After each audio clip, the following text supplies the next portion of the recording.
ku bantu bubatse ingo ibintu nanyuzemo bikangura kurusha ibindi byose ni ukuba mu nzu yanjye yine kenshi kandi narashatse ntakiri umukobwa ariko narageragejwe ku buryo nahoraga ruwambonaga akavuga ati rumbona akanyibeshya ati ni indushyi ariko ntabwo ndi indushyi mfite Kristo ariko ubusembwa bw'ubwo bumuga yavukanye nakubwiye ko yavutse afite iminwa 3 asatuye iminwa 3 Imana yarambwira ngo numuhuza n'abantu n'Imana n'amahanga ngira ngo nabikubwiye n'amahanga ngazabimenya kandi koko niko byaje kugenda n'umwana abantu bose bamfashije ngezeho ngera isoni nanjye ubwanjye nkajya mbura icyo kuvuga no wa kabiri ariko no mu mbyaro ya 4 yego none se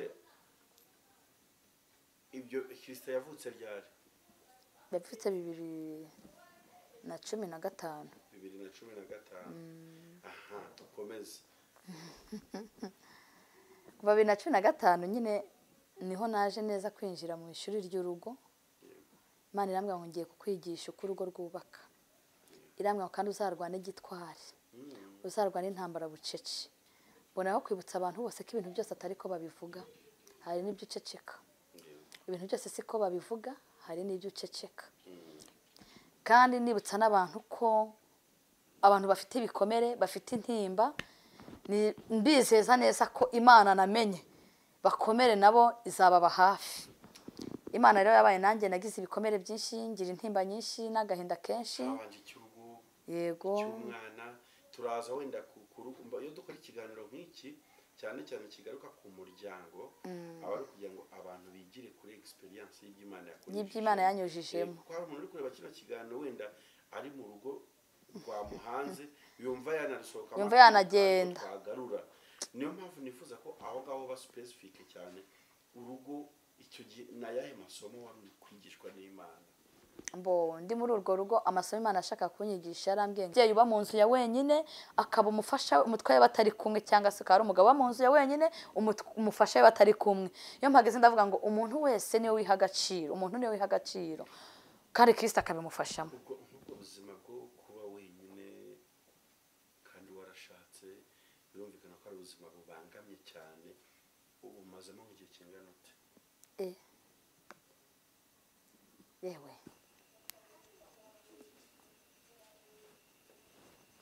amagara bikemu cyangwa se bikemu wa Yesu byose ntacyo bintwaye rwose ahantu ndi none uyu munsi ndahantu bita mu karere ka Rusizi ugahita umanuka ukava Kamembe ukayihunga ukajya hirya yayo gatoya nk'ahantu hari isaha ku modoka aho ni mu Bugarama ahantu hashyuha cyane n'ubu ndimo ndakora ikiganiro umva ajya nicaye muri sauna ariko mu Bugarama hari abantu beza nicyo cya mbere mbabwiye nk'uko mubibona kuri kamera bicaranye n'umudamu ushima Imana wahaze indugu n'isambaza arya nta bidugu mama ahangaha zirahari ariko tuzihahira cyane Kamembe nisano niba amazi habaye twa Rusizi hariho amazi atemba ntabwo ari ay'ikivu yewe uzi ko ni icyano mu Bugarama harya dukungahayeho cyane buriya haba umuceri n'ibigori n'ibishyimbo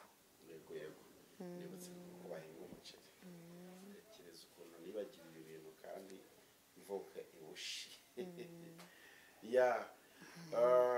umeze neza rero ndashima Imana ndaho nje kukuganiriza narimba inyotewe cyane maze iminsi numva mfite amatsiko y'uko twaganira ku bw'inyungu z'ubutumwa bwiza bwa Yesu Kristo amen ku bw'inyungu z'abantu b'Imana badukurikiye hari benshi baruhukira muri wowe bashingiye ku bintu n'ibitangazimana akoze ku buzima bwawe narebye ibiganiro byawe bitandukanye mu minsi ishize kuri TV imwe numva ngize icyifuzo ndavuga ati ariko ngombe njye mu Bugarama nanjye njye kureba uyu muntu w'Imana kugira ngo aganirize abantu badukurikiye ni njyewe ubu rero ugiye kuririmba ngo ni njye wa mugore ni njye wa mugore naje imbere yawe ndushye kandi ndemerewe nari mfite ibibazo bikomeye cyane ntawari kundengera Mana nta n'uwari kunyumva amashimwe nayawe ibihe bidashira kara kanyuzeho dushima Imana uramuzi se ni umugore nawe wababaye nyine nawe wahuye na Yesu nkanjye. uwo ni Stella. Na Esther. Iyo ndirimbo ivuze iki ku buzima bwawe niba Stella akurikiye kino kiganiro? Stella yaje kugera igihe nyine ahura na Yesu nawe wumva ko yari ari gushima Imana. Ngewe rero nanjye ndimo ndashima Imana ko ndiho, ariko mu buzima busanzwe baciye umugani mutaza kare mu minsi yakubise imvurutaro, nanjye hari igihe nzaririmba iyindi itari iyo ngiyo. Urifuza ko iyo uzaririmba izaba igice cya mbere cyawe kizaba kigizwe n'ayahe magambo? Stella we yaravuze ati ninjye wa mugore waje imbere y'Imana nyine arushye kandi aremerewe, afite ibibazo byinshi bikomeye, bishobora kuba yari afite ibibazo byo kutabyara, afite ibibazo byo kubyara apfusha se, cyangwa akaba atari kurya ngo ahage, cyangwa akaba yari ari mu icumbi, cyangwa mbega amashuri abantu twiga menshi kandi aratandukanye. Amashuri ni menshi kandi aratandukanye. Ubuse wowe muri iki kintu urumva wahiriye indirimbo baramutse bagwaye mikrofone? Muri iyi minsi yambaye mikrofone ndimo ndumva naririmba. Aya ntabwo rero naririmba. Yego. Njye muri iyi minsi naririmba ati naremba indirimbo y'igihimbano kimwe kivuga ngo duhe imbaraga zo gukora, duhe imbaraga mu gusenga, duhe imbaraga zikigiye, tubashe guhangana n'umubi na Satani n'abakozi be, duhe imbaraga mukiza. Duhe imbaraga zo gukomeza urugendo. Reka twinjire mu kiganiro cyacu, ariko urabanza wibwira abantu badukurikiye, niturangiza dusenga Imana twinjire mu nkuru yacu. Nitwa Mukandayisenga Sifa ku bantu batanzi, cyangwa se akabanzi bakaba barambonye rimwe ariko ntibite gukurikira izina. Nitwa Mukandayisenga Sifa, ndi umukristo ushima Imana kandi ntegereje kuzaraga ubugingo buhoraho. Turi mu isi rero hari ingorane z'ibyo dukora, hari ibyo njyasaba Imana, rero ndi umukristo, njyasaba Imana nanjye ngizandyamisha ahantu heza, njyasaba Imana nanjye ngizampe ku biryo ndye mpage kabisa, numva inda yanjye kabisa ko irimo ibiryo. Yampaye abana urubyaro, mfite abana 3, ndiko ndi umumama w'imbyaro 8, ariko Kristo yashimye ko nonsa abana 3. Rero mu bintu njyasaba Imana ndi kuri iyi si, ikintu cyambabaje mu buzima cya mbere kiriho ni ikintu cyiswe icumbi. Ikindi kintu cya kabiri kimbya kimbabaza mu buzima cyane nkumva ndahangayitse, ni ukwicara nibaza ngo ejo bizaba gute, nzabaho ute, bizagenda ute. Yego. Ibyo nyine ariko icyerekezo cy'ubuzima bufatitse. Uwo ni mama nde tuze kuvuga ku Mama Christian. Mama Christian. Ni Mama Christian tujye kuganira, tumusanze Rusizi mu Bugarama. Turagira ngo dusenge Imana kubw'iki kiganiro tugiye kugirana, kugira ngo umwuka wera bari buduha kuvuga iby'umwuka ashaka ko tubwira abantu.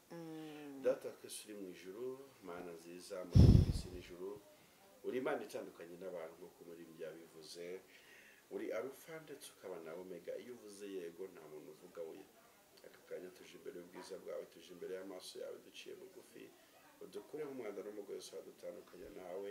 Tukweretse uyu mubyeyi uje kuganira n'abakunzi bacu, ndakwinyize kugira ngo iki kiganiro kiyobore ntaba ari twe, ahubwo icyubahiro cy'Imana aba ari cyo kigaragara ahantu. Ni mu izina rya Yesu Kristo tubyambaje akoze, amen. Aha tugiye kureba noneho ese hano ubundi wavukiye he, kavukire yawe ni hano tugusanze, kugira ngo wenda tubanze turebeho gatoya cyane kuri background yawe. Njyewe ntabwo navukiye ino, navukiye ahantu bita mu Gisuma, turahava tuza hano muri iki kibaya cya Bugarama, ariko ubu ntiwambaza ngo umurenge kuko batuzanye turi uduhinja. Babazanye muri uduhinja? Turi utwana dutoya, urumva dusa naho twarerewe ino, niho urebye direse yacu iri. Aha, ibyo bivuze wenda ni nabyo bitwinjiza mu nkuru yawe, ati dusa naho tutahazi kuko batuzanye turi uduhinja. Umuntu wabyumvise ngo uhite wibaza ati mwavaga hehe kumva. None ndagira ngo twinjire tujye deep, tuganire ku buhamya bwawe n'imirimo Imana yakoze, ushima Imana kugeza uyu munsi. Ubwo iyo umuntu ari gushima Imana ku byo yakoze, aba ari kuvuga ati n'ibisigaye nabyo uzabikora. Aka kanya rero umuntu udukurikiye ugiye kumwibwira birambuye, ngiye kuguha mikrofoni, wabayeho gute, wasobanukiwe ubuzima wabayemo ryari, wisanze uri hehe, mbega ubu byose tugiye kubiva imuzi. Ababyeyi bawe se baracyariho, niba batariho byagenze ute ubu ngiye kuguha mikorofone kugira ngo uganirize abantu b'Imana. murakoze. Yego. Imana ibaha umugisha, ngira ngo nabibwiye mu by'ukuri Yego. njyewe mfite ababyeyi bombi, papa na mama bariho, ariko kuba bariho ntibyatumye ngenda ahura n'Imana. Nahuye na Yesu ari ku musaraba. Urongera ijwi. Njye nihuriye na Yesu ari ku musaraba. Yego. Rero ushaka kugira mu buzima itangira ryiza ukagira n'iribi riheruka, ariko ushaka kugitangira ribi ukagira n'iryiza riheruka. Njye rero ndashima Imana mu mibereho yanjye y'ubuto bwanjye, ngira bari kunyumva n'abankurikiye cyane cyane urubyiruko n'abamama araho njya ngira nkabavugaho n'abapapa. Njya ngera ahantu uvuga ngo umuntu wese ajye yihangana, asaba ibyo atabasha kwihanganira Imana imushoboza abyihanganire. Yego. Mu mibereho yanjye rero y'ubuto bwanjye nakuze mbona ndi umwana w'umwangavu, nkura ndi umukobwa, numvaga ubuzima bwanjye buzagenda neza kuko umuntu nakundaga, numvaga niniga nziga indimi cyangwa niniga nziga nk'ubucamanza nkaba nk'umuntu w'umwavoka, nkazajya mburanira abantu barengana, nkazajya ndenganura abantu. Nizo zari inzozi zanjye, ariko nanjye nagerageje kwiga ntibyemeye bitewe n'impamvu, ubushobozi n'imibereho bitewe n'aho umuntu aba avuka. Rero naje kugira igihe ndakura, ishuri byo biza kwanga, ndakura. Nari umukobwa rero, nakuze mu bukobwa bwanjye hari ibintu bitatu nangaga. Numva n'abankurikiye ari abakobwa cyangwa se bantumbera bandeba, nabo numva sinababwira ngo babyange ko amahitamo y'umuntu niyo amuhesha kumenya icyo azaba cyo. Ariko hari ibintu bitatu nangaga. Nangaga umuntu w'umusore ushaka kumbwira ngo nangaga umuntu ushaka kumpagarika mu muhanda, umuntu wese utarabashaga kuba yagera iwacu cyangwa se ngo abe yakandagira iwacu numvaga tutavugana. Ubwo ni mu gitsina gabo, mujyana y'umwangavu ngeze mu gihe cyo kurambagizwa. Ikindi kandi nakundaga gusenga, niyo yari amahitamo y'inzozi zanjye. Numvaga nakundaga gusenga, numvaga ngomba kuba umunyamasengesho kandi nkabiharanira, mbigira intego, mbisaba n'Imana kandi mparanira kuzajya mu ijuru, kuko kugeza isaha ijuru ntabwo ari twe turitanga ariko turaritegereje. Nabayeho rero njya n'igihe cyo kurambagizwa, ndarambagizwa nk'abandi bakobwa, fiyansaje ndayibona, ariko nari ntarasobanukirwa icyo bita urugo. Nari ntaramenya ko umuntu ashobora gushaka bikanga cyangwa bikemera. Mbega nari nzi ko iyo umuntu agiye gushaka aba ageze mu rindi juru. Kandi koko njye niko mbitekereza. Nari nzi ko nyine urugo, nabonaga umuntu ari mu rugo rwiwe nyine nkavuga ati nanjye Imana izampereza urugo rwiza, izampa urugo nk'urw'uriya, nkabona abantu bose ko bari mu ngo banezerewe. Ariko naje gushaka mba ninjiye mu gihe cy'ishuri, njya namenye icyo nkwiye gukora n'icyo nkwiye gusengera. Urumva wabaye uri umukobwa ugira ibyo uziririza, umukobwa wubaha Imana, uvuga ati nanjye ngomba kuzajya muri paradizo yanjye y'urugo, kuko urugo bavuga ko ari ijuru rito. Ni ryo kandi koko, kandi koko ndacyabihamya n'ubu. Noneho inkuru yawe yo iratangaje, ati ibyo nitaga ijuru rito nasanze ari Gihenomu. Oya, ni nk'urugero, ni ukugereranya utitonze ni ikigereranyo cy'ijuru. Nibyo kuko utitonze, banyumve ndasanse nshatse kubivugamo, utabaye ukijijwe cyangwa ukaba ufite umutima wa kimuntu, kuko abantu bose ntabwo bahuje imitima. Ushaka gushika mu rugo wizeye ibyiza ugasanga ejo ntibihari, cyangwa wizeye ibintu birenze bya mirenge ejo ugasanga ntibihari. Ariko ngiye ikintu nshima Imana ku giti cyanjye, naje gushakana n'umusore wambaye ngo utarankunde ko dushakana kennye, ariko muri ibintu nasanze ngo ni nko muhe mwaka 2008. Rero naje gushika mu rugo menya ko umuntu ashaka no kubaho wenyine. Muri iyo myaka yose nabayeho nshatse n'umugabo wanjye, nta gihe twabanye ngo turangize umwaka turi kumwe, kandi ntabwo yaranyanse. Natangiye rero icyo bita ishuri ry'Imana. Natangiye kujya nibaza ngo mbese ibi ni ibiki. Najya kumva nkumva afashe urugendo, najya kumva nkumva arambwira ati mbuhuye n'urugendo, barampamagaye ngiye gushaka akazi, akansiga muri ya nzu nkayisigaramo ndi njyenyine, akagenda akajya gushakisha, nagiye Imana agafatisha byakanga, nyine agiye guhiga bikanga, akambwira ati rega nagiye guhiga byaranse, akambwira ati byaranse ubu gutya, agataha hagashaka nk'amezi atandatu yarangira, najya kubona nkabona arongera aragarutse, nyine ukabona ko nagerageza nk'abandi bapapa gushakisha ubuzima ariko ukabona ntibyemera. Ndiyo ndi hano mboneraho kubwira abantu ngo nubona wakoze bikemera ntuzagire ngo undi mubana nuko adakora, arakora burya. Mbonaho no kubwira abantu bajya bibuka ko hari abantu bari hanze bababaye. Hari abantu hano hanze bikemu ashaka kwita ku buzima bw'umuntu akavuga ati uyu muntu kabisa akamara kumva mufitiye impuhwe. Aba bantu ku isi hose aho bari bubahwe. Yaragerageje nyine ariko uko agerageza agenda ansiga nanjye nkaba ndi mu nzu yanjye kandi abana nari nkiri muto n'ubu ntabwo mvuze cyane ariko mfite Kristo niwe ujya unkomeza mu bintu byose nagiye nyuramo. Naje rero kuba muri ubwo buzima mbyara umwana wa mbere mburimo bwo gukunda kwanjye ni mu nzu yanjye nyine, mbyara wa kabiri mburimo, mbyara umwana wa gatatu mburimo, izo nda zose nagiye mbyara 8 mfite, nagiye mba muri ubwo buzima bwo kubaho njyenyine mu nzu. Kandi mfite umugabo nkunda cyane. Mu isi hose nta wundi mugabo umuruta. Niyubahwe ahari. Kristo wenyine aba ari we wajya umundindira njye ntacyo nakwimarira. Ntidukunda kubonana, hari n'igihe dushaka kumara n'ukwezi tutavuganye kukarangira. Ariko njya nteganya nkanahamya katanyanga ahubwo ihinduka ry'ibihe rirabyemera. Ihinduka ry'ibihe. Nabayeho rero muri ubwo buzima mbyara umwana wa mbere, mbyara wa kabiri, naho mbyari wa gatatu. Naje kubaho mu mateka mbaho nageze rero naho mpura na Yesu neza ari ku musaraba ku mwana wanjye wa 4 ariko ubwo ne wari ubaye wa kabiri yitwaga wa 4 icyo gihe mu mbyaro ya 4 ariko ari no wa kabiri. Mbyaramo umwana noneho yajya yanyigisha neza ishuri ry'Imana. Umwana namubyaye afite iminwa 3 mubyara Imana yarambwiye ngo azitwa Kibarisha azaba ari umuhuza n'abantu n'Imana. Yavutse afite iminwa 3 niko muga yarafite. Abandi bo babyita ngo ni ibibari baba bivukana n'ubumuga bw'ibibari ariko we ntago kubera ko Imana yarabanje kubimbwira binteguje ntago byantunguye. Yaje ishiraho akantu kitwa ikitonderwa menya bavuga ngo notebye. Imuzana rero afite iminwa 3 atagira igisenge cy'akanwa atagira n'ishinya asatuyemo n'izuru risatuyemo. Uwo mwana rero kuva umunsi mubyara ku itariki namubyayeho ntazibagirwa kugeza uyu munsi simba mu nzu. Kugeza uyu munsi iminsi mba mu nzu ndayibara.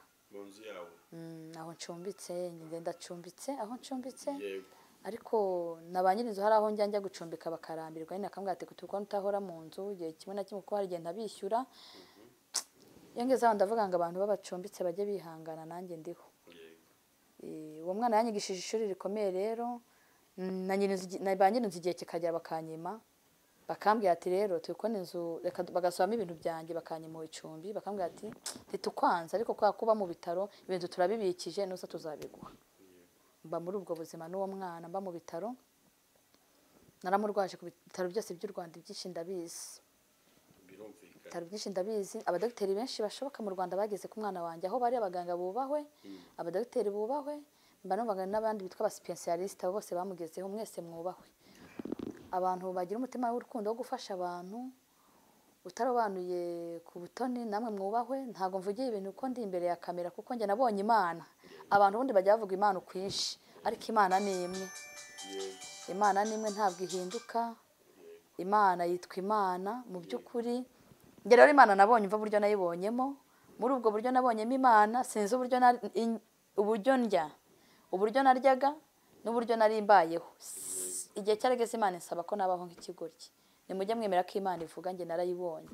Irambwira ngo ukwiye kubaho nk'umuntu udatekeza kandi ufite ubwenge. Ni nge washyize itangira ku buzima bwawe. Ni nanjye ufite iherezo kandi izi ntama ibyo urimo byose ubona ari bisa n'ibikomeye nzabigukuramo. Ikena ese nizaka Imana ishoboye byose kuva icyo gihe bitanumva ndakomeye bitanumva nabaye izindi imbaraga mboneho kubwira aba mama cyangwa se abapapa. Habaho abapapa mu bihe by'ibibazo bahunga ingo zabo badashobora gukomeza abandi. Habaho n'abamama mu bihe by'ibibazo bahunga ingo zabo ntibashobore gukomeza abandi. Ariko ngewe ndi imbere y'imbaga y'isi yose izaba indeba n'abazampanga amaso n'abazanyumva mu by'ukuri ndababwiza ukuri ngo umuntu wese nakomere ku mwami. Birashoboka ko wabura umubyeyi ariko Kristo ariho. Birashoboka ko wabura umutware ariko Yesu ashoboye byose.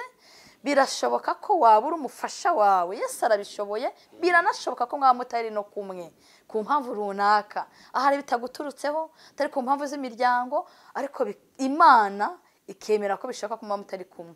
Kuko ariko mbona ko kubibutsa abantu ko ibintu byose atari kari Imana ibikora, ari n'ibyo Satani izana kugira ngo twihebe dutuke Imana tuyiveho. Njya mbyibutsa abantu ko ibintu byinshi rero duhura nabyo ntako ariko byose bituruka ngo ku Mana, ngo ibigeragezo byose bituruka ku Mana, ngo ntabara na Satani afite ibintu byinshi ajya yohereza, agatera bombe kugira ngo ikugereho cyangwa se cyongereho, noneho utuke Imana. Utuke Imana, uve ku Mana. Ariko ndakomeza abantu babwira ngo nimugume ku Mana. Narayibonye rero uwo mwana Christian yapfuye inshuro zigeze kuri 6. ubwo Christian arya no wakangahe? Ni wa kabiri, ariko no mu mbyaro ya 4. Yego, no wa kabiri, ariko no mu mbyaro ya 4. Yego. None se ibyo Christian yavutse ryari? Yavutse 2015. 2015. Aha, dukomeze. Kuva 2015 nyine niho naje neza kwinjira mu ishuri ry'urugo. Imana irambwira ngo ngiye kukwigisha uko urugo rwubaka. Irambwira kandi uzarwana igitwari, uzarwana intambara bucece. Mbona aho kwibutsa abantu bose ko ibintu byose atari ko babivuga, hari n'ibyo uceceka. Ibintu byose siko babivuga, hari n'ibyo uceceka. Kandi nibutsa n'abantu ko abantu bafite ibikomere, bafite intimba, mbizeza neza ko Imana namenye bakomere nabo izababa hafi. Imana rero yabaye nanjye nagize ibikomere byinshi, ngira intimba nyinshi n'agahinda kenshi.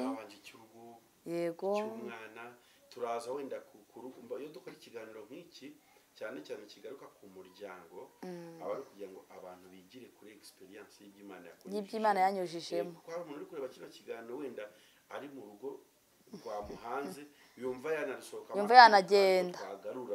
Niyo mpamvu nifuza ko aho ngaho ba specific cyane urugo icyo gihe na yahe masomo wari uri kwigishwa n'Imana. Ndi muri urwo rugo amasomo Imana ashaka kunyigisha, yarambwiye ngo icyambere ngiye kukwigisha umuntu mu rugo. Ikindi kandi ngiye no kukwigisha abantu. Nindangiza kukwigisha abantu, nzakwigisha no ku muryango. Nindangiza kukwigisha umuryango, nzakwigisha n'uburyo Satani akora. Ibyo ni ibice 4 nanyuzemo kandi byose nabonye. Ariko kuri iyi nshuro ndumva nabanza kubabwira ukuntu nize urugo. Urugo nasanze ari ibanga. Urugo nasanze ari ukwihangana. Urugo nasanze ari ukwizera. Urugo nasanze ari ugusenga. Abari kunyumva n'abankurikiye hari igihe baza kumbaza cyangwa se kumbaza ngo mbese twege ntidusenga cyangwa se twege ntitwihangana ko duhura n'ibi. Nuko ngo nuguhozaho ibintu byose nturambirwe. Nuko ngo gusenga nuguhozaho, mbo kwihangana bisane ngo wihangane kandi wihanganisha n'abandi. Uko n'igihe hari n'ibyo uhura nabyo ugahana n'umuntu kugira ati bibivemo, ukakugira ati rwose bivemo ngenda abantu udakwiranye nabyo. Igihe ugezemo ntikikwemera kubibamo ukamwumvira, ariko bikangwa ko utari umusuzugure kandi ntunamuhakanire, ukagenda ukagumana rya jambo ryitwa kwihangana mu mutima wawe. Rero muri urwo rugo nigiyemo ibintu byitwa kwihangana, nabikubwiye, gusenga, kutarambirwa, nigiramo n'umuntu. Hirongeraho indi teresifika mfite, niko bayita. Certificate. Mfitemo rero impamyabumenyi mu Kinyarwanda ikomeye cyane. Impamyabumenyi mfitemo cyane ikomeye kuruta izindi zose niyo gukizwa neza. Njyewe urugo nirwo rwatumye nkizwa neza kurushaho cyane, nkamva mpawe izindi mbaraga. Nari nkijijwe pe, ariko maze kujya mu rugo mpuye n'ibyo byiciro 4 nakubwiye byasunikiye mu gakiza, numva nkunze Kristo cyane kurushaho. Ni isaha rero Kristo ndacyamukomeje, ntabwo nzamurekura. Ntabwo nzamurekura, ndamukunda Yesu. Yesu je t'aime. N'abari kunyumva mukunde Kristo, mukunde Yesu. Niwe uwo mugabo ntaga ajya hemuka, ntatererana abantu be, arabakomeza. Rero ibyo bice 4 ntabwo nabona umwanya wo kubikurondorera, ariko babwiye ibice byatumye nkunda Kristo. Ibyo bice byose nabihuriyemo na Yesu ndi mu rugo, byose ngenda mpuramo n'Imana. Icya kwabinyigisha umuntu rero mvuga igice namwizemo. Nize ko umuntu ashaka kuguhemukira kandi yigijije nkana. Nize ko umuntu ashaka kugukunda afite icyagucunzeho, kukwica cyangwa kugukiza. nize ko umuntu ashobora gukunda umuntu nta gahato abyihitiyemo, nize kandi ko n'ubundi umuntu ari uzasohoza ibyavuzwe n'Uwiteka. Umuntu n'uzasohoza, umuntu n'ushaka gusohoza ubuhanuzi bwa inzozi zanjye. Umuntu rero nizemo nyine ko ashobora no gusohoza inzozi zanjye. Ati gishobora kuba nziza cyangwa zikaba mbi, ariko umuntu yazisohoza inzozi zawe. Ibyo byose nabyigiye mu rugo, ayo yose n'amashuri nanyuzemo. Nize ukuntu umuntu ashaka kukubeshya kandi akakubeshya mwicaranye gutya, ariko ntamenye ko ubizi ko ari kukubeshya. Byose nabyigiye mu rugo. Nize ukuntu umuntu ashobora gukizwa kandi agakizwa ari kumwe n'umuntu mubi, atitwaje ngo umuntu runaka yamubujije gukizwa. Aha bikeye iyo mpashyitse njya ngira impungenge ku bantu bavuga ngo umuntu runaka ngo azambuza ijuru. Ngongeye ngiyo ndebye mama Christian, iyo ndebye ngo Bikemu ngo mbona yambuza ijuru, ngongeye rwose kubana nawe ngo mbona bimbangamiye. Niba utabana na Bikemu nta n'undi muzashobokana, niba utabana na mama Christian nta n'undi muzashobokana, n'abandi bose bazakunanira. Yego nabo baba abaturanyi beza, nabo baba inshuti nziza, nabo baba abantu bazima. Urumva, aho rero nahigiye amashuri menshi cyane. Nizere ishuri rikomeye nakuyemo no kubana n'abantu bose amahoro. Bantu b'Imana, nshuti munkurikiye, ntuzajye wicara ngo wumve kugwishije abanzi cyane, ngo ujye ngo uvuge ngo umuntu runaka aranyanga. Naryo ni ishuri nize. Ntuzajya ngo ugwize abanzi cyane ngo uvuge ngo umuntu runaka nta nkunda, ngo dusengana n'umuntu runaka mu itorero ngo ariko nta nkunda. Hoya, abantu bose bagukundaga, ariko Satani ntajya ashaka ko abantu mwabana amahoro. Uyu mugabo Satani rero imbaraga uzamuneshesha no gusenga, no kwizera, no gusoma ijambo ry'Imana. Ikindi kandi ukirinda kwereka umuntu ko wamumenye. Ibyo nibyo nagiye nkuramo numva nabwira abantu. Ku bantu bubatse ingo, ibintu nanyuzemo bikangura kurusha ibindi byose ni ukuba mu nzu yanjye yine kenshi kandi narashatse ntakiri umukobwa. Bigora abantu benshi. Njyewe mu by'ukuri ntago ari ibintu byo bihimbaza, ari najya mu cyangwa no kwihimbaza. Njye narwaye intambara nyinshi, iz'abagabo, iz'abasore. Urumva kuko umugabo wanjye ntituba turi ku mpamvu z'ubuzima, ariko narageragejwe ku buryo nahoraga ruwambonaga akavuga ati rumbona akanyibeshya ati nindushyi, ariko ntabwo ndindushyi, mfite Kristo. Harumbona akanyibeshya ati mama ntakijwe cyangwa se twamugusha tumfatiyanyije n'iki ngiki runaka. Yego n'ibibazo, ariko namenye neza ko hari Imana isumba izindi. Nimba hari umumama cyangwa umukobwa uri kunyumva wibana mu nzu wenyine, birashoboka ko n'abakobwa bibana. Bikema abakobwa baba bibana, akaba ari imfubyi aba mu nzu ya wenyine, arya bimugoye, aruhishye. Ntabwo ndamukundisha gusenga. Ntabwo ibintu byose biva mu mubiri w'umuntu, ahubwo biva mu mbaraga z'Imana. Birashoboka ko hano iyo mpageze ndavuga ngo hari umubyeyi uba mu nzu ya wenyine, akaba umufasha umutwe we batari kumwe, cyangwa se akaba ari umugabo uba mu nzu ya wenyine, umufasha we batari kumwe. Iyo mpageze ndavuga ngo umuntu wese niwe wiha agaciro, umuntu niwe wiha agaciro, kandi Kristo akabimufashamo. Ubuzima bwo kuba wenyine kandi warashatse, birumvikana ko ari ubuzima bubangamye cyane. Ubu mazemo igihe kingana ute? Yewe subu jyange imyaka 6 ntigiye kurangira. Yego 6. Kandi na mbere nanashaka, urebye nanatangiye gushaka nabaye muri ubwo buzima. Urebye ahubwo ne kuva nshaka, ariko noneho nyirizina nashatse 2008. Ariko noneho kuba hongeye nakagenda gatinda, mbibayemo mu gihe kingana n'imyaka 6.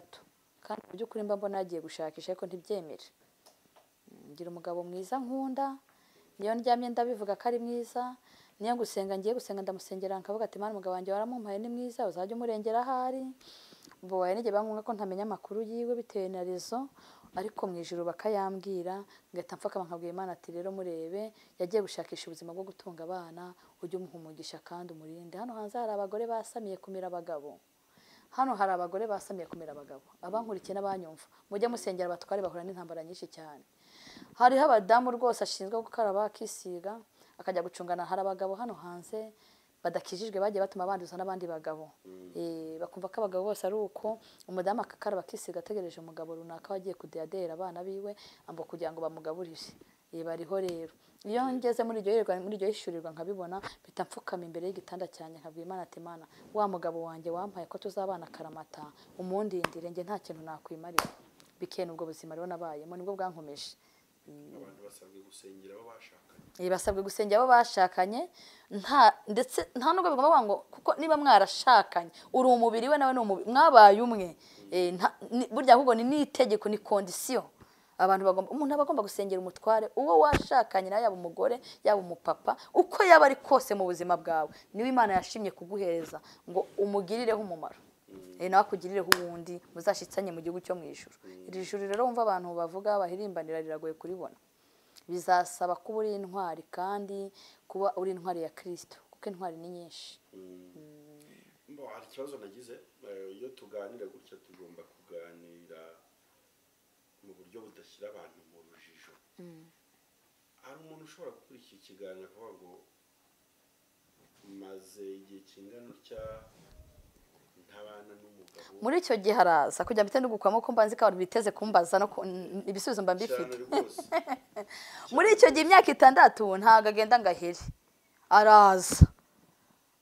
araza ukana nawe yumva bikunze ko twagumana, ariko kubona kuntu twagumana dufite abana twubagaburira twakabaha ibyo kurya kandi tunacumbitse ruba ntibyemera. Nyine araza yankumbura akabateka njye kureba umukecuru ukuntu ameze, ariko kwa kora nta kintu yafatishije yazasanga nange nta kintu nafatishije akavuga ati reka mbanze nongere ngende. Hari ubwo hari naburi Imana ikarumereka ajye kwishakira Kadeshi, akagenda Kadeshi ajye kureba ko yabonera y'Imana.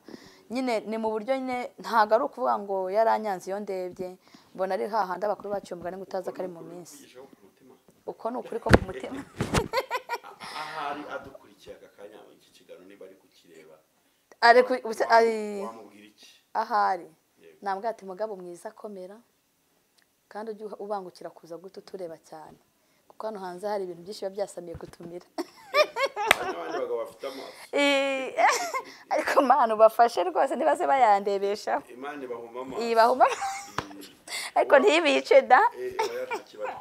Wambwiye ibintu nka bine by'amashuri wigiye mu rugo uri kudevelopa ikintu noneho kivuga ku muntu Imana yanyigishije umuntu. Yesu we ushaka kumenya umuntu se wabisobanuye neza cyane kandi birumvikana kuko ishusho y'urugo wari ufite mu bukobwa sirwo urugo wabonye, sirwo urwo wahise ubona, sirwo nahise mbona, ariko umugabo we niwe Imana yampaye niwe basi. Izo zizange natekerezaga siko zagenze. Bike nimba hari ikintu kibaho ku isi kibabaza cyambere no kuba umwana yakubwira ngo ma mereza iki n'iki ugasanga ntacyo.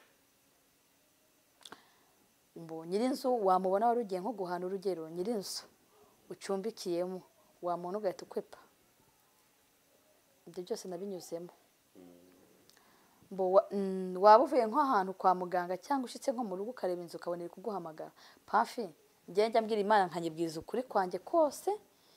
Imana nyirijuru nakoreye kandi n'ubusenga nubahishije kandi pe nubahishije Imana ku giti cyanjye uko mbyiyumvamo, izanyihere ku biryo, izampereza inzu nicaramo nziza, nanjye izampe n'ahantu basi najya ndyama ngasinza nkuba ko ibitotsi bishize ku buryo nsinza nijoro singiye tumaze gutekereza cyane. Nshingiye kuki? Nshingiye ko muri ibyo bintu byose nakubwira nizemo by'urugo, ishuri nize ntago nize ishuri ry'umugabo cyangwa nize ishuri ry'urugo, ntago nize ishuri ry'umuntu ku giti cye n'umuntu naramwiza, ariko none ishuri nge nize ryitwa iry'urugo. Ishuri ry'urugo niryo nge nize. Muri iryo shuri ry'urugo rero nize ngeze kuri uwo mwana wanjye Christine mpamwe ibyo njya mbisenga bisaba Imana. Uzi ko hari igihe umuntu aguhuka agera ukajya mu isoni zo kumusaba. Uzi ko hari igihe umuntu akugaburira ukajya ubona nkaho uri kurya iby'umugayo. Njyewe amashuri yanjye nize anyemeza kubwira umuntu wese uri kunyumva nzambona nuzumva iki kiganiro n'uryo ukabona biremeye ntuzagire ngo ni uko uwo mubana adakora. Nujya mu modoka ukayitwara ntuzagire ngo nuko usenga cyane, ahubwo mu gihe cyawe niyo Imana yashyizeho ngo ugire umumaro mu gihe gisa n'icyo ngicyo. Rero ibintu byose namenye ko bibaho ku mugambi w'Imana. Nabaye aho rero ndatekereza ndavuze byinshi, nabaye muri ubwo buzima. Uwo mwana tubana nawe wa Christian kuva mubyara impamvu nakubwiye ngo n'umugabo ntiyabaye nkuba mu rugo nanjye ntabwo nabaye mu rugo umva twebwe twibereye abantu bo ku musozi kandi dukundanye tutanganye ishuri riza gutuma gutinda cyane mu kigeragezo biza gutuma umwe ameze nk'uwibagiwe undi unkurikire ishuri ry'Imana naribonye imwe ibintu rikomeye cyane naje kuba mu gihe noneho urugo neza maze kurubyaramo uwo mwana wanjye wa 4 ari we wabaye wa 2 umwana hera ubwo ngubwo ntangira kuvuza kugeza n'iyi saha itariki tuvuganaho uyu munsi yitwa Christian ni umwana nkunda cyane ashyitse mu myaka 8 ashyitse mu myaka 8 n'umuhanga mu ishuri abarimu be barandahira uzatwemerera tuzamusure umwana yego nabanza nkabiganirizaho papa wiwe nyine nta kibazo papa we anyemereye kubera ko urumva ngiye ntago mbyara umugabo nyine ngewe burandikira ngewe urumva narakiriye n'ibyo bampaye nanjye Kristo amfasha kubungenga mbona arabizanya bishize ku isi nyine banzabwira uriya mu papa nabyemera nta kibazo namubi n'uburyo wampa uburenganzira kuko iyo ngeze ku ngingo y'umwana ntekereje zirangendo bakora kugira ngo tubone umuntu urumva ntabwo nahita mbyemera ariko namubajije akabyemera mwamusura nta kibazo nawe akunda abantu uwo mwana ko abantu benshi bagiye bamukunda bakamusananira bakamwihanganisha bakamurema agatima abantu benshi yagiye abana nabo mu buzima bwiwe mu nshuro yapfuyemo mu nshuro bagiye bagerageza ubuzima bwe ngo bwemere mbo akunda abantu yaranapfaga hari yamaze ukwezi muri koma yamaze ukwezi muri koma inshuro zagiye ngo mu ntoki ni nyinshi sinazikubwira uwo mwana ari mu bana batumye nyine navuga ngo yankundishije Kristo cyane yatumye nkunda gusenga nkunda Imana rero uwo mwana wanjye niwe narindiho nabaye haho ngaho buri cyumweru nkajya kwa muganga bo najya shika kwa muganga umwana bakambwira ngo ntabwo tuzi ko ariko tugiye kugerageza ibaza umwana muganga ubwo ashaka kukubwira ngo ndikona mama ngo genda usenge Imana yawe usanzwe usenga ariko kubwanjye tugiye kubiha Kristo ngo muganga aricyo tubakubwiye nahitaga ngenda ngapfukama nkabwira Imana ati wibuke kuri umwana nari mukunze kandi wamumpaye mu isezerano uvuga ko azavamo umuntu ukomeye cyane kandi akaba bikeyongeza ndakuvuga ngo umwana ntabwo nzi kuvuga ise ngo ni runaka wamubyaye bijya bingora afite ba papa wiwe afite ba tante biwe afite ba se wabo aho muri mwese mu isi yose mwubahwe yego mwubahwe wowe wagiye umpa ikiro cy'ibishyimbo wagiye umpa ikiro cy'umuceri wowe wagiye unganiriza wowe wagiye unsengera itorero aho nsengera kuri paruwasi ku mudugudu bubahwe hose aho nsengera nsengera muri ADPR nsengera muri ADPR ariko ntabwo nirata idini Kristo niwe torero rigari nuko rero ntabwo nakwibagirwa cyane mwese aho muri rwose ndabakunda kandi mwagize neza rero twashikaga kwa muganga uwo mwana ndabyibuka njye naho nashyikaga mu bitaro bakamubwira ati ubushobozi buraturenze bw'umwana kumuvura bakanyuza mu bindi bitaro ngo uhereye ku bitaro byose CHK za Kanombe za Butare ibitaro ku Muhima imbega ibitaro byuzi byinshi pe uwo mwana yabinjyanyemo igihe kinini nagiye mbaho nyine sinabashe kubona uko nkora kubera uwo mwana nabayeho ntunzwe n'abana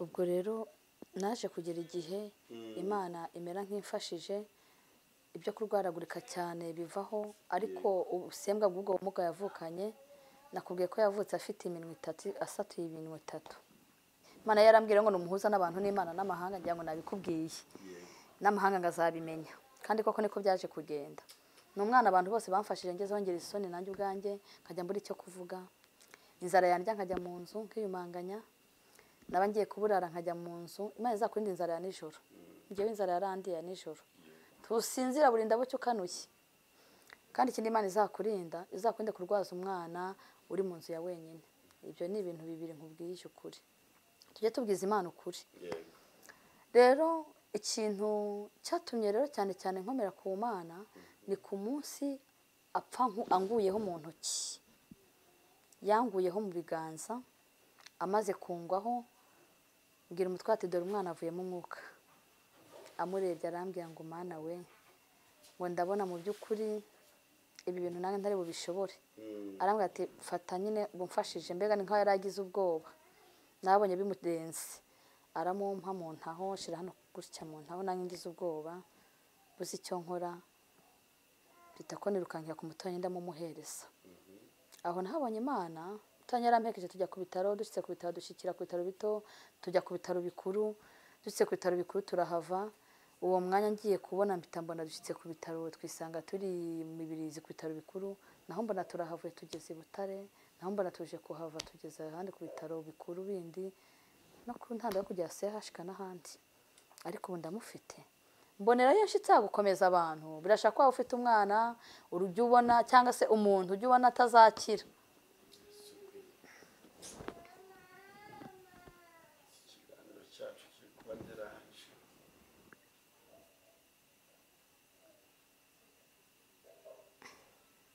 yewe ntabwo nagiye ukatinze ukatinze umubyeyi reka tumubohora agende tumukorere igitondo ubundi se habaye ryari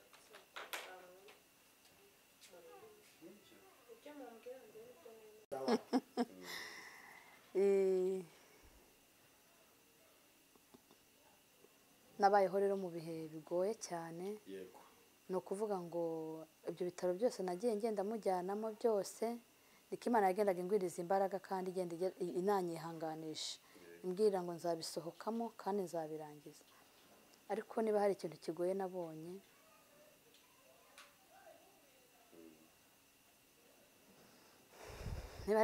nabonye mu buzima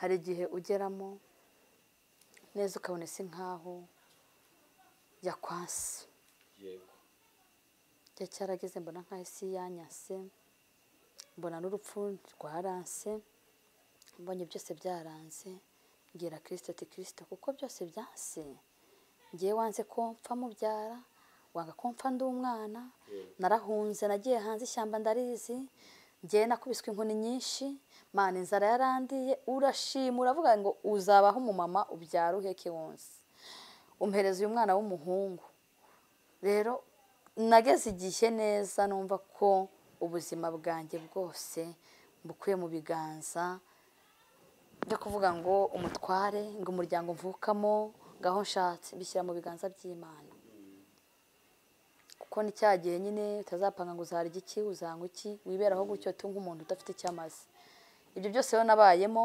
byampaye icyizere cyo kumenya neza ko Imana ishoboye ibintu byose mbona no kubwira abantu bari kunyumva birashoboka ko ushobora kuba uri mu ntambara bishobora kuba waba uri imfubyi birashoboka ko wenda se nta kirengera ufite ariko ndagukomeje dufite Imana birashaka ko umugabo wawe ushaka kuba umufite ariko mutari kumwe ari kure cyangwa se yaranagutaye ibyo byose ni ibintu tujya tunyamo muri iyi si turimo cyangwa se wenda atanagutaye ari impamvu z'ubuzima ni njye ugukomeje rero ndagukomeje ngo ukomere kandi ukunde Kristo umenye ko ariyo murengezi wacu kandi nkwihanganisha ngo ibyo bintu byose Imana irabishoboye rero ndumva aho hantu naba mbasimbutse kuri ubwo buhamya bw'uwo mwana nkababwira izo nshuro zose yagiye apfa nkakubwira inshuro abazwe inshuro 5 bwa mbere yabazwe bagiye kumudoda inyuma bwa kabiri bagiye kumudoda mu gisenge bagishyiremo buke icyo gisenge kirongera kimeramo iryinyo mu gisenge n'iriya hejuru hameramo iryinyo hamaze kumeramo iryinyo rero iryinyo najya ndireba nkumva agenda karanyisha nkabura icyo nkora ndibuka umunsi umwe hari umumama wambwiye ngo ndasenga agasubizwa urasenga we agasubizwa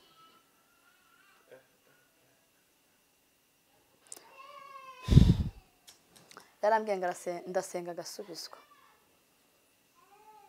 ndamubaza kubera iki arambwira ngo ariko se ubona Imana igikumva koko nimba ndamubaza kubera icyo mbwiye gutyo ntiyansubiza ariko njye ndibwira nti wenda nuko aryama mu nzu ye akaba atajya arwaza nkanjye undi mutima wanjye wapewe n'amahitamo uri gutekereza n'ibitekerezo ariko igihe cyaje kugera mbona ari uko yari yarabonye ko natinze cyane mu kigeragezo mboneho guhumuriza abantu bose batinze mu kigeragezo igihe kinini ngo nimukomere birashaka kuba barabaye imfubyi kuba imfubyi si ukubura ababyeyi, ushobora kuba warabaye umupfakazi, kuba umupfakazi si ukubura umugabo, birashoboka kuba warabaye n'abantu bagukomeretsa, gukomeretswa n'abantu si ugukomeretswa n'abo mu muryango wawe gusa.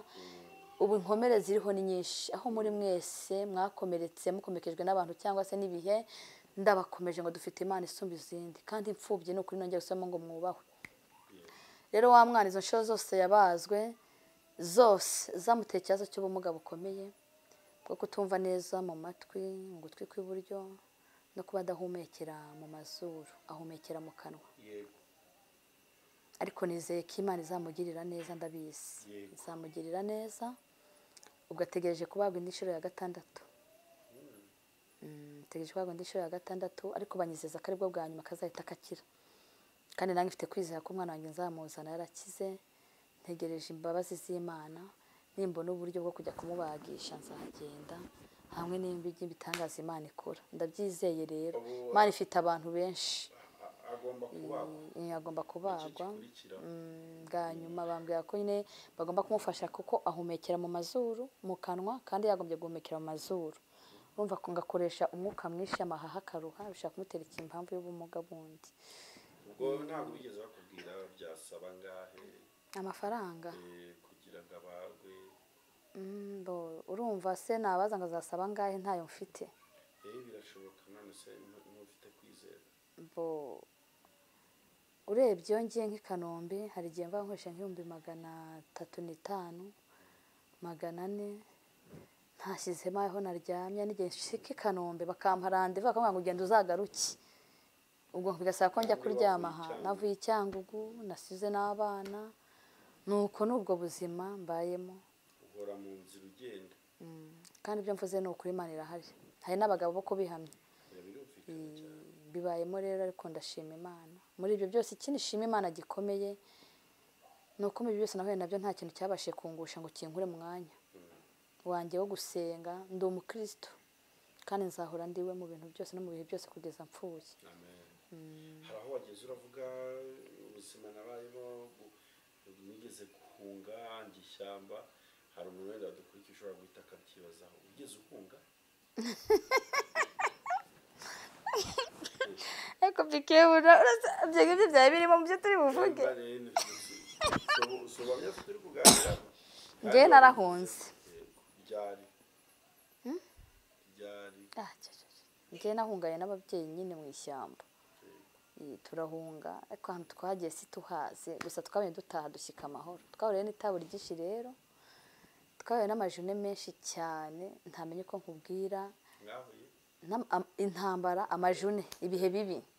Njye ninjye wisi ibihe biba amajune. Hari igihe ubamo kutabwira umuntu ngo ndi mu minsi mibi kugira ntakumve, ukabyita amajune.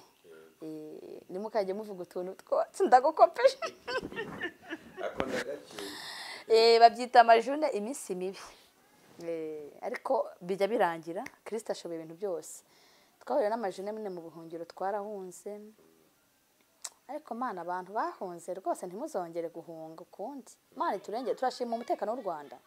Paul Kagame yubahwe. Mana wa mugabo, njyewe wari njye utanga imyaka yo kurama, nari kuzama nk'imyaka 500, ariko ntibyashoboka. Rero aho uri wubahwe. Yubahwe rwose. Bana turaryama tugasinzira. Abana bari ubwo nubwo wumva gutyo, na leta yaramfashije, ariko ubufasha bugira burahagarara. Haha bigo biramfasha by'amashuri, abantu baramfasha. Ariko ndakubwiza ukuri, muri ubwo buhungiro twahunzemo ubwo mu ishyamba ntababona gugufasha, buri wese yari ukwirwanaho, babyita kwimenya. Pafi icyo kiganiro bike icyo kiganiro tuzajya suri babyumviye hehe icyo kiganiro. Ndetse niyo wakumvirazanya haho ya byagenze. Niyo mpamvu ugumeza umugarukaho cyane. Mbere ubwire ikiganiro cyo kudahunze nzakikubwira ikindi gihe. Ikiganiro cy'ubuhungiro bwanjye. Cy'ubuhungiro. Kuko tuzakivugaho. Nzababwira rwose ko nahunze, ubwo nari impunzi kinkabura amara abantu muri guhunga ni mugaruke. Nyine hari n'umuntu dukurikiye ushobora kuba se yahunze muri jenoside yakorewe Abatutsi. Ndahunze Yo yahunze. Yewe gabo baragese ko ntabizi ko twari twagiye n'ababyeyi, ubwo ntiwambaza ntabwo hari muri hari imbere y'intambara. hari imbere y'intambara turubwiye cyagiye bashize iterabwoba numva gusa mama yajyaga bivuga ngo babe bavuze ngo Habyarimana yapfuye ubwa mbere ubwa kabiri mbonye ngo barirukanye bari gungumva ngo bari guhunga ngo hataba intambara ahubwo uyu mugabo Paul Kagame yubahwe n'ukuri hari ibintu byinshi yakoze bikomeye n'ukuri nawe njya mbona ari nyine Imana yamwereje kuri misiyo hano mu Rwanda kugira ngo abantu bamwe na bamwe dukire intimba n'agahinda nkanjye nyine ndumva nandi kwirukanga ndi kujyayo ariko narakubiswe inkoni hano uzi inkovu ngira ku mubiri uzi inzara yandiye uzi imvura yanyagiye ubu ngira ubusembwa bw'amaguru ngira ndwara ibintu biturutse kuri urwo rugendo twagenze rero twebwe ishyamba imyaka 5 nzabikubwira undi munsi n'abari kunyumva bankurikiye nzabibabwira rwose kuntu twahunze uyu mwana reka bari twigarukiraho ubundi kuhora mwizo muvuma kwa muganga buri kanya ubundi hari byiringiro batanga ku uyu mwana bambwira ko azakira neza cyane ndetse cyane bakabinyizeza ko iyo ugiye kwa muganga ugiye gukora iki kuri we izo nshuro zose arabagwa bagiye kubagwa nk'ubu noneho muri uyu mwaka ngiyeyo 4 bo bwa mbere nagiye bagiye kumubaga ubwa kabiri nsubira n'ubundi bagiye kumubaga ubwa gatatu nsubirayo bagiye kumukuramo iryo yemeze mu gisenge cy'akanwa ubwa gatatu nasubiyeyo bagiye kumukura iryinyo ryari ryaje hano ukuntu ritandukanye ritameze nk'ayandi ni umwana gukoze mu mateka akomeye y'Imana ni ibintu Imana irimo yaravuze ngo baho nyine kandi abantu bose bazakwigirisha umwana wanjye abantu bamwigiraho cyane byo nibaze kwavuye mu rubaga inshuro 5 urumva izo nshuro zose yagiye abagwa gutyo mu mwaka urambajije ngo ngenda kangaye kwa muganga ubu ngiye inshuro 5 nazikubwiye none muri izo nshuro 5 muri uyu mwaka wonyine ngiye kwa muganga inshuro 5 Kanombe ni inshuro mbone inshuro 3 enye bo dukubyumva neza noneho mfite undi mwana wanabyaye wanjyanye Butare inshuro nk'eshatu urumva ko ishuri ryanjye rirakomeje abana banjye bose ntabwo hari ukuntu ugenda rukabona mwana mwawe nk'umutoyi ngiye mba nsa nkaho nanabaguze kandi ntabaguze biragoye ariko Kristo yarabyemeye ko bimbaho kandi mu by'ukuri ntabwo ibyo bizangwisha ndacyakishijwe ndacyakomeye mbona aho gukomeza n'umuntu ushaka kuba umunsi wa none umeze nkanjye urwaza kenshi ukubitwa kenshi wenda suribwa n'inzara ariko ibintu byose namenye neza ko Imana ibishoboye kandi Imana ifite n'abantu ndashima abantu bajya bakunda guhumuriza abantu mu bibazo mukomeraho muri mwubahwe rero izo nshuro zose njya kwa muganga ngendayo nyine bagiye kumukorera icyo bita control barebaho ubuzima bwe bugeze uko kenshi na kenshi abaganga bafite n'impungenge nk'ubu kumubaga biri gutinda biratinda cyane bambwira ko ugiye gishaka kugira akangirika mu mahaha kuko akoresha umwuka wo mu mahaha ibyo byose ibintu bituma ngenda nubwo naba nta bushobozi mfite kugira ngo barebe aho ubuzima bwe bugeze bapima aho kutumva bigeze mu gutwi kw'iburyo kuko urumva nabyo bitewe n'ubwo bumuga yavukanye mboko guhumeka gutyo ahumekeye mu kanwa adakoresha amazuru yabitewe n'ubwo bumuga izo zose ni ingaruka z'ubumuga yavukanye nizo zikunda gutuma ngenda kwa muganga ubwo rero urumva ko ndizera ndashidikanya ko Imana izabigenza neza agakira akaba umuntu muzima kandi ndabizi ko azavamo umugabo uhamya Kristo ndabizi neza izindi muvuma arazikora zo kurya kurya kwe mbere byari bitangaje mbona kubwira abantu ushaka kubutaye n'umwana hari ukuntu umuntu aba afite nk'umwana ariko ari debile atameze neza mbese ukuntu nabivuga kumwe bavuga ngo ni debile bana abanyumva mbamba bari kubakomeretsa nanjye nahuye n'izo ntambara cyane ndetse kurushaho mbohe n'ukuntu ufite umwana ashaka kurya akabyimenaho ibyo byose nabinyuzemo hari n'ukuntu ufite umwana atameze neza ariko abandi batabyiyumvamo rero ubuzima bwe yabayemo bwo kurya bwari bugoye yararyaga cyangwa ntabwo yigeze yonka na rimwe ntazi ibere ryanjye yatunzwe n'amata y'abagira neza bantu mwese mujya muharanira kugira neza mugafasha abantu mukabagirira neza n'ukuri pe Imana umve birashoboka nta muntu kwiza kuri byose ariko njye mbasabiye ijuru niryo mbasabiye kuko mu isi ushaka kuba ufite ubutunzi ufite amafaranga mbasabiye n'amahoro ariko nta mahoro ufite birashoboka ko waba ufite ibyo byose ariko pe mu by'ukuri ijuru ikakwihisha mbasabiye kugira ijuru Imana izabaha ijuru kuko imirimo y'umva mwarayishatse abantu mujya mugira neza muzakomeza no guharanira kandi mugwiza urukundo kandi munafasha abantu Imana izabibahere umugisha muzajya no mu ijuru rero uwo mwana wanjye ntabwo yigeze yonka mu by'ukuri nakubwiye ko yatunzwe n'amata kurya rero nabwo ntabwo yaryaga neza ngo yararyaga ibiryo bimwe bigaca mu mazuru bigasohokera inyuma yaba yigiye nko gupfuna agapfuna ibiryo waba uri nk'umubyeyi uri aho ngaho udafite ubumuntu ukaba wamwinena, ariko byaje guhagarara aho ngiye mbona abantu bamufasha bakeya, akambwira ati none uyu munsi reka tukuruhure. Gusa urumva igihe kiragira bigahagarara, byaje kujya mbona birahagaze byose nk'ibihagaze. Ariko hari igihe bagiye bamfasha nkajya kumuvuza, bagenda bamubwiragiza baramufunga, nyine ntabwo ibiryo bigisohoka nk'uko byari bimeze. Igisigaye kigoye cyane ni icy'ubwo bumuga cyo kumufasha akabasha guhumekera mu mazuru, abadogiteri bakamukurikirana.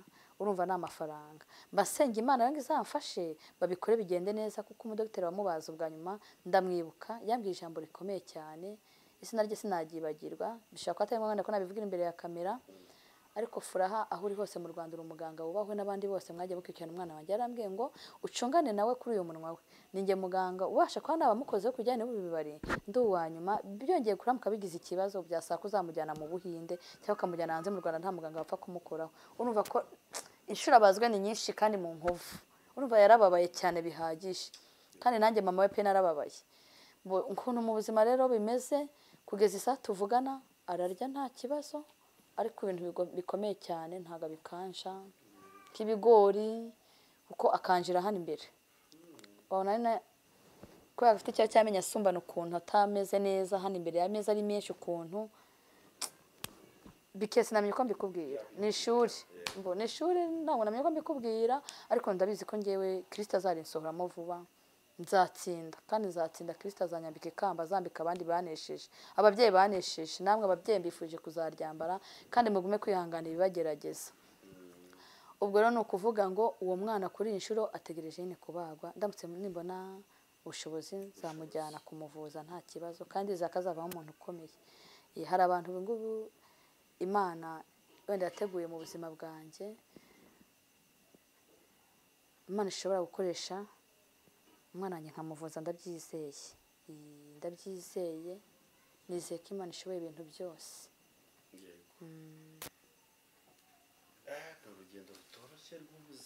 Hanyuma muri uwo mubabaro niragiye kukubwira akandi kantu. Mu bintu byose naciyemo, ukuntu mba numva simba nshaka umuntu umbwira nabi, simba nshaka umuntu ntuka cyangwa ngo ntoteze, simba nshaka umuntu wancyurira, mba nshakaga abantu tubana amahoro. Mba numva nkeneye abantu banyegera bakamba hafi, mba numva nashaka abantu banyibwirira neza, kuko igihe cyinshi nabayemo ni icy'umubabaro. Nuko mba numva ngomba kubaho. Kandi ikindi kintu kingora mu buzima busanzwe cyane kurushaho, nabwo n'abandi bantu bari kunyumva n'abanteze amatwi bajye bansengera Imana ijye inyihera ibyo kurya n'ibyo kunywa, izampereze naho kuba mve mu icumbi, kuko narababaye bihagije. Ndatekereza rwose niba ari amashuri narayize. Niba ari amashuri narayize, turimo turagenda twerekeza ku musozo w'ikiganiro cyacu. Twavuze ko tuzabaha n'igice cya kabiri ndetse n'icya gatatu nibiba ngombwa. Ibintu byose umuntu aba afite ni byinshi, ntabwo yabivuga mu kiganiro kimwe ngo bibashe gukunda. Gusa kandi dusigaranye umukoro wo gusengera uyu mubyeyi ndetse no kumushyigikira kugira ngo uyu mwana avuzwe, nawe abe umwana muzima ushima Imana, abe umwana ukina nk'abandi, nawe abashe kubona ubuzima bwiza biturutse mu bantu b'Imana batandukanye. Uyu munsi ukurikije amateka y'ubuzima wanyuzemo no gukinyuramo bw'ishuri ry'urugo, urumva ari iki wabwira umuryango wose muri rusange wubatse ingo? Wubatse ingo, abantu bubatse ingo muri rusange, icyo nababwira, abamama nabakundisha kugira ibanga. Ikindi ni ukubana n'abantu bose amahoro. Ikindi ni ugukunda gusenga. Ikindi ni ukwihanganira ibyo ubona ko bikugoye. Kandi ikindi ni ukugira urukundo ndetse n'umutima wo kuzirikana ko icyo umuntu yagukorera cyose kivuye mu mutima we. Mu byo njye nabonye, icyo umuntu cyose yagukorera cyangwa akagufasha, icyo umuntu cyose yagukorera agikuye ku mutima kivuye mu rukundo rwe, wajya ukibuka ntukibagirwe. Nabwira abantu umuntu bakajya bibagirwa ineza cyangwa icyo umuntu yagukoreye. Abantu nabibutsa kwibuka. Ikindi kandi abantu bubatse ingo mu muryango usanzwe w'urugo, buri muntu wese ku giti cye, waho uri wubatse urugo, aho uri ushatse ufite umugabo, nakwingingira kugira ibihe byo kuganira n'umutware wawe, wowe waba umufite muri kumwe, nkagukundisha kumukunda no mu bihe bibi. Muri ibyo bihe byose nkubwira ntabwo natahaga ngo nigande umugabo wanjye iyo yabaga ahari cyangwa yaje, kuko kenshi n'igihe njya kwa muganga adahari tugahura nkaho mu bitaro, akamfasha kurwaza umwana rwose, akongera tugatandukana bidatewe nanjye, ahari wenda nawe bitamuturutseho. Rero nkaba nakubwira ngo aho uri nuhura n'ibibazo ntibizatume wanga umugabo cyangwa ngo umushinje ngo abifitemo uruhare. Ibibazo nk'ibyo byinshi iyo bije abantu badakomeye neza bajya batandukana, umugore n'umugabo bajya batandukana ku mpamvu nk'izo. Nkaba mboneye kubabwira ngo ntabwo ukwiye gutandukanywa n'umugore nuko ari mu bihe bibi, ntukwiye gutandukanywa n'umwana wawe nuko uri mu bihe bibi cyangwa ibihe byiza. Ni ukuvuga ngo mu ijuru hari ibintu bibiri bizatungura abantu. Ni ugusanga umusinzi wakekaga ko atazajya mu ijuru mugahurirayo, ugasanga Sifa cyangwa undi Bikemu cyangwa undi muntu wari uzi ko azajya utamusanzeyo. Ni ibintu bibiri ubundi bizaba mu ijuru bitangaje by'igitangaza. Ni uko umuntu wari uzi ko atazajya mu ijuru umusanzeyo, njye runaka wari uzi ko azajyayo ntumusangeyo. Ibyo ni ibintu bizaturuka kuki? Ni imirimo turi hano mu isi, ni ukwihangana wagize, ni bya bindi Imana wasabye Imana ngo igufashe kunesha utari gushobora. Yewe mukobwa, mbonera kubwira abakobwa bankurikiye n'abanyumva, mwihangane, turi muri iyi si turi guhana n'ibintu byinshi cyane bitugerageza. Abakobwa by'umwihariko rero urumva ko bahura n'ibirenze byacu. Bari guhana intambara nyinshi, intambara zo kutareshwa, kureshwa n'umusore se ntumenya aho yaturutse, kureshwa se n'umusore ntumenya aho agiye. Ariko ndabakomeje mugume ku gakiza kanyu. Abasore namwe mugume ku busore bwanyu, mubuhagarareho kandi muheshe Kristo ishema, muheshe itorero cyangwa aho mubarizwa ishema. Mu by'ukuri birashaka ko udafite naho ubarizwa, ndakwifuriza kugira ahantu ubarizwa. Itorero ryangwanyeho nubwo igihe kigira abantu bakarambirwa, ariko dufite Imana. Yagiye igenda ibakoresha mu gihe cyabo, bakoze ibintu by'umumaro. Ndabashimira cyane, shimira abantu bose mu madini atandukanye, mu matorero atandukanye, mwagiye mugerageza kurwana n'ubuzima bwanjye. Imana ibampera imigisha myinshi cyane, kandi rwose ntabwo nabona ibyo mvuga ndi kubashimira. Mbona no gushimira igihugu cyacu cy'u Rwanda ku mutekano mwiza kiduha. Ibyo byose ari abo bagiye bamfasha kuvuza umwana, bagiye baza ari abatuvurira ibibari, nubwo igihe cyagezeho nabo bagahagarara. Ni uko umutekano mwiza n'ubusabane n'amahanga igihugu cy'u Rwanda kiduha demokarasi. Ikindi kandi mu by'ukuri mbona no kubwira abantu bose bari kundeba bampanze amaso ngo mujye muza nidusenga ntukajye wisengera wenyine, tujye dusengera n'abandi bantu, kuko uyu munsi wa none uri gusenga ugasenga wenyine ngo Imana ikugirire neza, wasanga hari undi waburaye.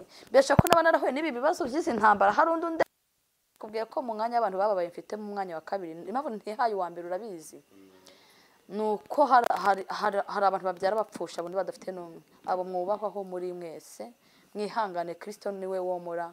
Ni icyomoro, niko hari ikiganiro tuzakora cyitwa ngo Kristo ni icyomoro. Mfite ikiganiro kinise ngo Kristo ni icyomoro.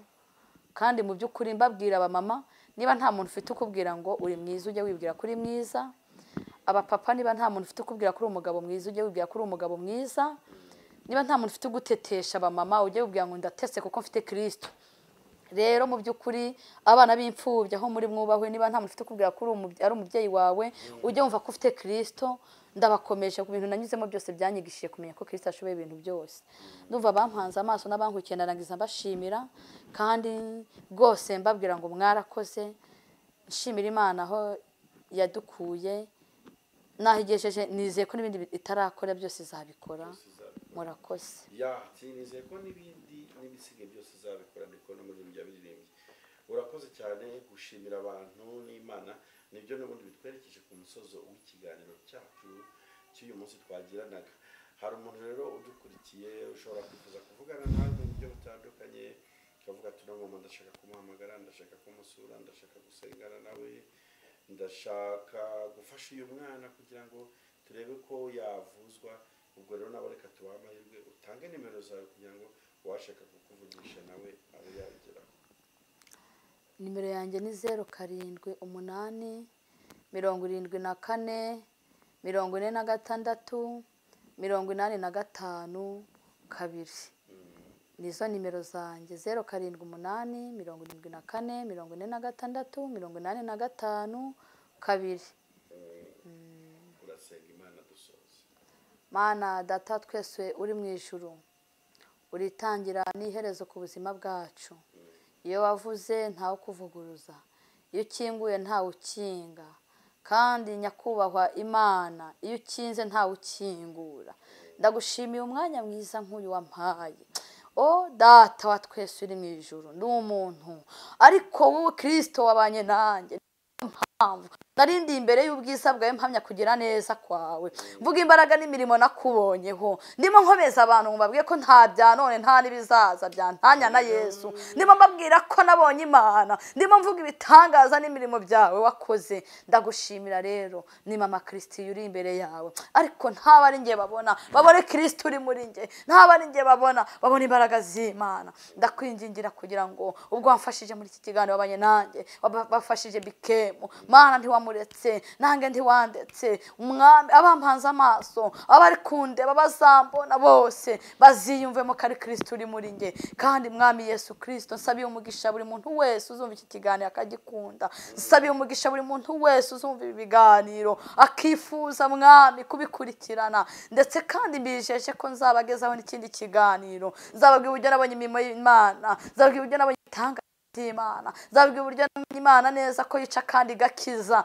Mana ndagushimira rero, ushimiye ibyatubayeho nkuragiza n'ibiri imbere. Mwami Yesu Kristo, ndacecetse ariko we gukora ku bukwawe, gushaka ku bukwawe. Senge abatuye isi yose yongeza, ntabwo njya nibagirwa abantu bafite abana barembye, sinjya nibagirwa abantu barwarije mu bitaro, sinjya nibagirwa bari mu nzu zimboye, sinjya nibagirwa abantu bakora akazi ka leta ndetse n'akigenga. Iyo mirimo yose ni myiza, ariko cyane cyane ujye wita ku bantu bari mu nzu y'imbohe, ujye wita ku barwayi barwariye mu bitaro bitandukanye ndetse no ku isi hose. Hari abantu b'imbabare bababaye, hari abarwaye indwara zidakira, indwara zatutse ku badayimoni. Abo ndabasengeye uko nabonye kuri Imana ikiza, nabonye kuri Imana iteye ubwoba. Yayiwe Yesu Kristo urakarama, narakubonye uvuga biraba, narakubonye utegeka, ntegetse diyabete, ntegetse za hepatite, ntegetse indwara zose z'ibyorezo, fashe mbiri n'izindi zose Satani afite umugambi wo kohereza mu bantu b'Imana kugira ngo zihagarare. Kubw'ububasha n'ubushobozi mpabwa nawe, ndasabye Mwami, nsabye bike ariko ibyinshi biduhera ubuntu mu izina rya Yesu Kristo. Bisabye amazina atatu, izina ryawe ni iry'Umwana n'Umwuka Wera. Amina.